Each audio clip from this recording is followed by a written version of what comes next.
Welcome back everyone. आज हम start करेंगे एक्सपेंसेस को, और एक्सपेंसेस में हम ऑलरेडी बात कर चुके हैं एक्सपेंसेस क्या होते हैं, लेकिन हम एक्सपेंसेस को डेबिट क्रेडिट रूल के हवाले से पढ़ेंगे, ठीक है, जो कि हमारा डबल एंट्री कॉन्सेप्ट है। सबसे पहले बात कर लेते हैं एक्सपेंसेस की। तो एक्सपेंसेस को थोड़ा रिवाइज करते हैं, ठीक है। एक्सपेंस क्या होता है? हम बिल्कुल सिंपल तरीके से पढ़ते हैं। हमने कहा था कि एक्सपेंस क्या है? Cost incurred by a business to earn revenue. वो कॉस्ट जो आप लगाते हो, वो खर्चा जो एक बिजनेस करता है, क्यों करता है? ताकि वो रेवेन्यू अर्न कर सके, ठीक है। अब देखो, अगर देखा जाए तो हम एसेट्स को खरीदने के लिए भी तो खर्चा करते हैं, तो क्या ये हमारा एक्सपेंस नहीं होगा? नहीं।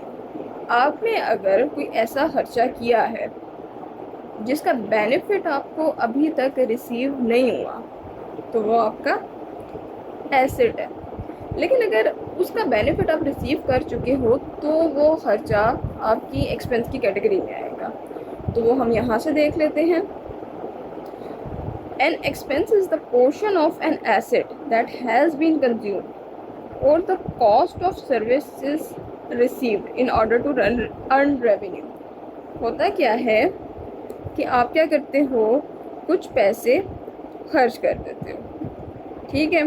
आपने अब कुछ पैसे खर्च किए, या तो आप डे टू डे एक्टिविटीज़ के लिए खर्च करते हो, या उनसे कोई एसेट ले आते हो, ठीक है। एसेट के हमारे पास तीन फीचर्स थे कि एक हम उसे ऑन करते हो, दूसरा हम उसे कंट्रोल करते हो, और वो तीसरा हमें फ्यूचर में बेनिफिट दे, ठीक है। जब ये चीज़ एक्सपायर होने लगती है, तो जिस पीरियड की एक चीज़ एक्सपायर हो जाती है, तो ये कन्वर्ट हो जाती है एक्सपेंस के अंदर। और डे टू डे एक्सपेंसेस जो एक दिन के अंदर अंदर ही एक्सपेंस में कन्वर्ट हो जाए, एक दिन के अंदर अंदर ही हम उनका बेनिफिट ले लें, तो ये चीज़ें क्या हैं? ये एक्सपेंस हैं, ठीक। अब एक छोटा सा फ्लो चार्ट बनाया गया है कि एसेट का जब बिजनेस यूज़ कर लेता है, उसके बेनिफिट कंज्यूम कर लेता है, तो वो एसेट एक्सपेंस बन जाता है, ठीक है। अब हम इस डेफिनेशन पे आते हैं जो कि हमारी बुक की है। एक्सपेंसेस अराइज फ्रॉम, कब अराइज होते हैं? जब डिक्रीज होता है एसेट में। डिक्रीज होता है एसेट में, मतलब एसेट का आप यूज़ कर लेते हैं और उसका बेनिफिट आप क्या कर लेते हैं? रिसीव कर लेते हैं। इसलिए इन्होंने लिखा हुआ है an expense arise from decrease in asset, ठीक है। और इंक्रीज इन लाइबिलिटीज, ठीक है। कैसे? लाइबिलिटीज के अंदर इंक्रीज करके। इसकी एग्जांपल ना हम थोड़ी देर में देखते हैं, ठीक है। तो हमें फिलहाल दो चीज़ें पता चली। एसेट का डिक्रीज हमने समझ लिया, और इंक्रीज इन लाइबिलिटी, ये दोनों काम हो अगर ये दोनों काम हुए तो एक्सपेंस अराइज हुआ। एक्सपेंस क्या करता है? डिक्रीज कर देता है हमारी इक्विटी को। अच्छा, अब ये इक्विटी क्या है? देखो, कैपिटल को ना, जो एक तरह का जो उसकी हेडिंग का मेन नाम होता है, वो होता है ऑनर्स इक्विटी। क्या होता है? ऑनर्स इक्विटी, ठीक। इस हेडिंग को, जैसे हमने एसेट को पढ़ा ना, तो हम इस हेडिंग को भी डेबिट क्रेडिट रूल के साथ अलग से पढ़ेंगे आने वाले लेक्चर्स में। फिलहाल इसको याद रखो कि ये क्या है? कैपिटल, ठीक है। बुक के लिहाज से बताया गया है कि डिक्रीज एसेट में होगा और इंक्रीज लाइबिलिटी में होगी, जिससे ओवरऑल क्या होगा? डिक्रीज हो जाएगी इक्विटी। अगर आपको याद हो तो हमने पढ़ा था accounting equation, asset is equal to liabilities plus capital. हमने कहा था कि इसके अंदर से कुछ चीज़ें, हमने कहा था कि लाइबिलिटीज प्लस कैपिटल है, लेकिन हमने कहा था प्रॉफिट आए तो सेल्स माइनस कॉस्ट आएगी, और एक्सपेंस आए तो एक्सपेंस माइनस होगा। तो ये एक्सपेंस ओवरऑल क्या करेगा? इसको डिक्रीज कर रहा होगा। ये सारा कुछ ना इस कैपिटल की हेडिंग के अंदर हो रहा होता है। ये वाली चीज़ हमने पढ़ी थी, ठीक है। लेकिन अगर आप क्या करते हो, ड्राइंग्स करते हो, हमने बात की थी ड्राइंग्स एक अलग कैटेगरी है, ड्राइंग्स एक्सपेंस की कैटेगरी में नहीं आता, क्योंकि ये ऑनर्स का पैसा होता है, ऑनर लेके जाते हैं। डिविडेंड, डिविडेंड क्या होता है? अच्छा, डिविडेंड को थोड़ा सा हम समझ लेते हैं। होता क्या है कि कंपनी जो होती है ना, कंपनीज अपने शेयर्स इशू करती है, ठीक है। वो शेयर्स इशू करके जनरल पब्लिक को कहती है कि आओ आप ये शेयर्स ख़रीदो। फिर लोग क्या करते हैं, इन शेयर्स के अंदर इन्वेस्टमेंट करते हैं। कोई अपनी मर्ज़ी के शेयर्स ख़रीद लेते हैं और कंपनीज़ के बदले इनको शेयर्स इशू करती है। अब लोग इन्वेस्टमेंट करते ही क्यों हैं? ताकि उनको डिविडेंड मिले, एक रिटर्न होता है जो कि उनको शेयर्स पे मिलता है। तो अब ये भी क्या है, कंपनी से एक तरह का पैसा निकल के ऑनर के पास ही जा रहा होता है, तो उसको अगर कंपनी की फॉर्म है तो उसको डिविडेंड कहेंगे, ठीक है। तो हमें क्या पता चला, हमें पता चला कि एक्सपेंस होता है डिक्रीज़ इन एसेट से और इंक्रीज़ इन लायबिलिटी से, जिससे ओवरऑल रिजल्ट क्या निकलता है, डिक्रीज़ हो जाती है हमारी इक्विटी यानी कैपिटल। लेकिन इसके अंदर ड्राइंग्स और डिविडेंड्स नहीं आते, एक्सपेंस जो हैं वो ड्राइंग्स और डिविडेंड्स नहीं हैं, ठीक है। अच्छा, अब expense normal course of business में कैसे अराइज करेगा, ठीक है।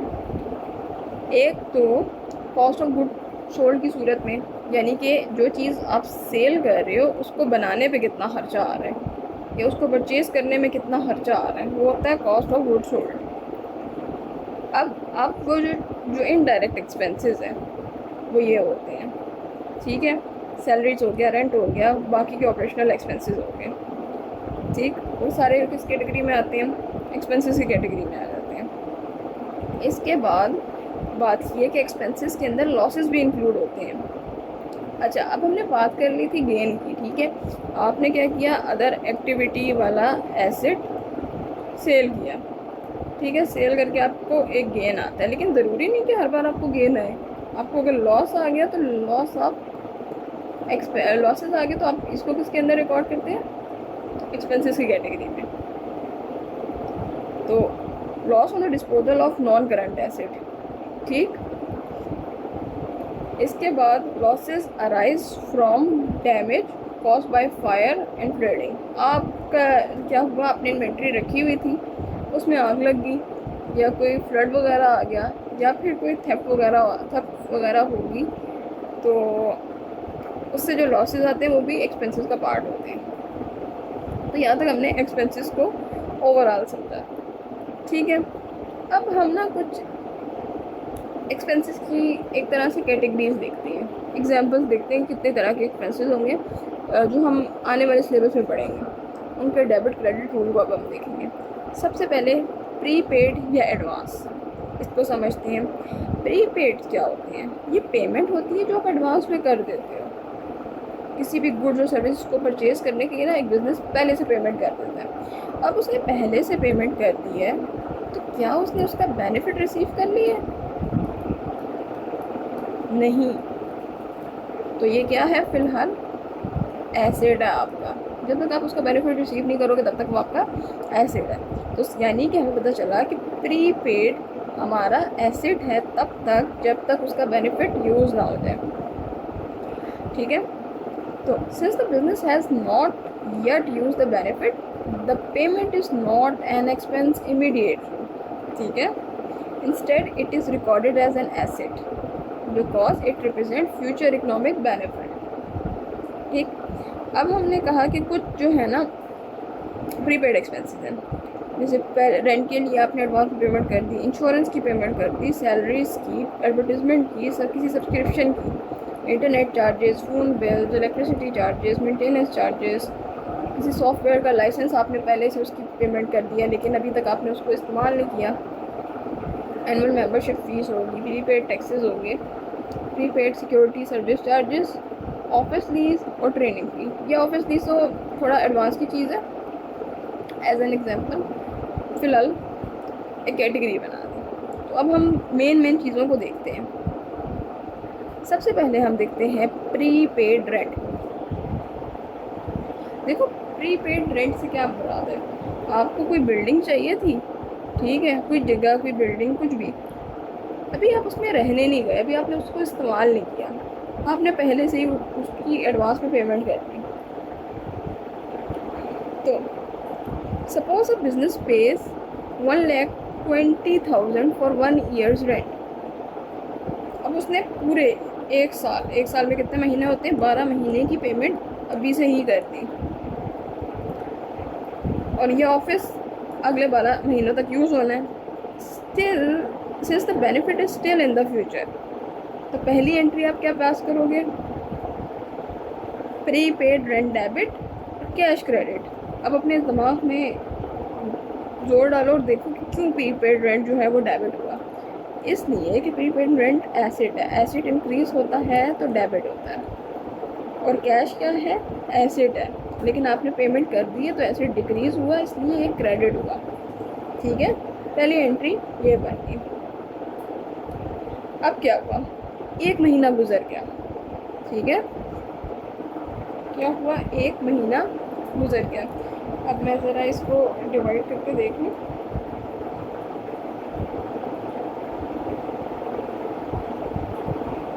ओके, तो हमने कहा जब एक महीना गुजरा, हमारी टोटल एडवांस की अमाउंट थी 1,20,000।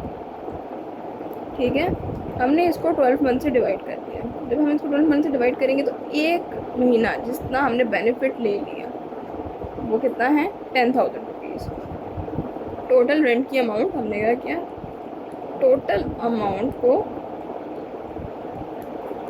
नंबर ऑफ मंथ से डिवाइड कर दिया। ये क्या प्रेजेंट करेगा, बेनिफिट ऑफ 1 मंथ जो रिसीव कर रही है, रिसीव्ड बेनिफिट ऑफ 1 मंथ। ठीक है, वो कितना है, 10,000। अब हम क्या करेंगे, अब हम एक्सपेंस रिकॉर्ड करेंगे। हमने कहा रेंट एक्सपेंस डेबिट और प्रीपेड रेंट क्रेडिट। ठीक है, ये एंट्री हमने कहा था कैसे पास होती है, डेबिट साइड यहाँ आती है और क्रेडिट साइड यहाँ। ठीक है, यहाँ हमने क्या किया, रेंट एक्सपेंस को डेबिट कर दिया और प्रीपेड क्रेडिट के साइड में आएगा। ठीक है, ये यहाँ एक आ जाएगा और ये यहाँ। ठीक है, अब रेंट एक्सपेंस डेबिट क्यों हुआ, हमने बात की थी कि एक्सपेंस जब इनकर कर लिया जाएगा, जब एसेट एक्सपायर कर लिया जाएगा तो ये इंक्रीज़ हो जाएगा। जब एसेट इंक्रीज़ होता है तो वो डेबिट होता है। और प्रीपेड रेंट क्या था, एसेट था, एसेट डिक्रीज़ हो गया, एसेट का डिक्रीज़ होना क्रेडिट। तो ऐसे हमने ये चीज़ अपने पास रिकॉर्ड कर ली।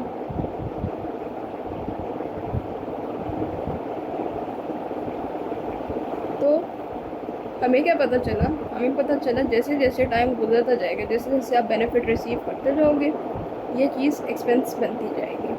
ठीक है, इसके बाद हमने प्री पेड इंश्योरेंस की बात कर ली। अच्छा, इंश्योरेंस हमने बात की थी, क्या होता है इंश्योरेंस ना, आप किसी इंश्योरेंस कंपनी में जाके करवा लेते हो। ठीक है, आप अपने किसी फॉर एग्जांपल एसेट की इंश्योरेंस करा लेते हो। आप कहते हो ये मेरा एसेट है, अगर फ्यूचर में ये कहीं जाके डैमेज हो गया तो आप मुझे इसके लिए कंपनसेट कर देना। अब वो फ्री में तो नहीं करेंगे, आप हर मंथ क्या करते हो, इस इंश्योरेंस कंपनी को कुछ ना कुछ अमाउंट पे करते हो। इसको इधर से कर लेते हैं, इंश्योरेंस कंपनी है, आप इसमें अपने एसेट की इंश्योरेंस कराने गए हो कि फ्यूचर में जाके इसको कुछ हो गया, ये डैमेज हो गया या कुछ भी हो गया, तो आप इसके लिए मुझे कंपनसेट कर देना। ठीक है, लेकिन वो फ्री में तो नहीं करेगा, तो आप as an owner of this asset इसको कुछ ना कुछ प्रीमियम अमाउंट देते हो, इसको कहते हैं इंश्योरेंस प्रीमियम। ठीक है, अब आपने जो प्रीमियम अमाउंट है ना, ये एडवांस में दे दी है। ठीक है, यानी कि होता क्या है, हर मंथ की दी जा रही होती है। ठीक है, आपने एक साथ 12 महीनों की दे दी है, अभी टाइम पास नहीं हुआ, अब आप डे 1 पे खड़े हो, आपने अगले 12 महीनों की एक साथ दे दी है, तो उसने एक साथ 24,000 दे दिए एनुअल इंश्योरेंस के। ठीक है, अब ये नेक्स्ट 12 मंथ्स को कवर करेगी, तो फिलहाल आपने एज एन एसेट इसको रिकॉर्ड करना है डे 1 पे, प्रीपेड इंश्योरेंस। एक एसेट है, एसेट इंक्रीज हुआ, डेबिट। ये कैश, कैश क्या है, एक एसेट है, एसेट डिक्रीज हुआ, क्रेडिट। तो आपने रिकॉर्ड कर देने। अब क्या प्रोटेक्शन आपको फ्यूचर में रिसीव होगी, ठीक है। 1 मंथ पास हुआ, अब आपने इसको जो है, हमने क्या बात की थी, रिसीव बेनिफिट,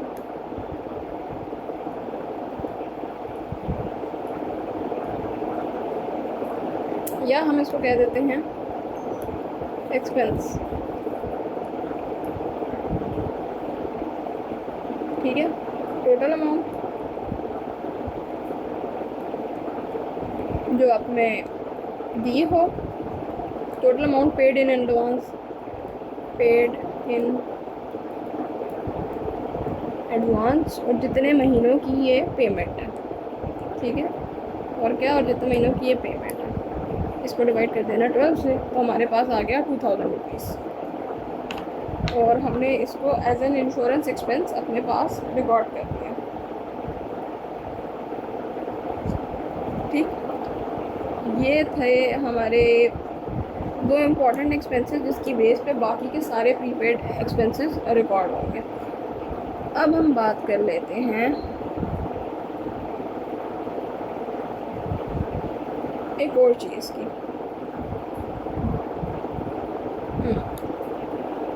वो एक और चीज़ क्या है, जो वही जो हम ऑलरेडी बात कर चुके हैं, नॉर्मल कोर्स ऑफ बिजनेस की।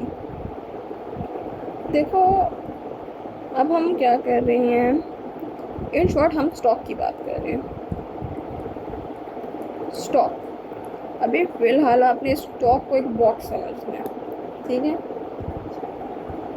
ओके, आप क्या करते हो, आप परचेज़ करते हो, परचेज़ किया तो ये क्या है, एसेट, ठीक। जब आपने परचेज़ कर लिया, फिर आप इसको कंज्यूम करने लग जाओगे, ठीक। कंज्यूम कैसे करोगे, सेल कर दोगे, क्योंकि नॉर्मल कोर्स ऑफ बिज़नेस की बात हो रही है। जब ये सेल हो जाएगा, तो ये सेल के टाइम पे 2 चीज़ें होंगी। पहला, ये सेल होगा, दूसरा,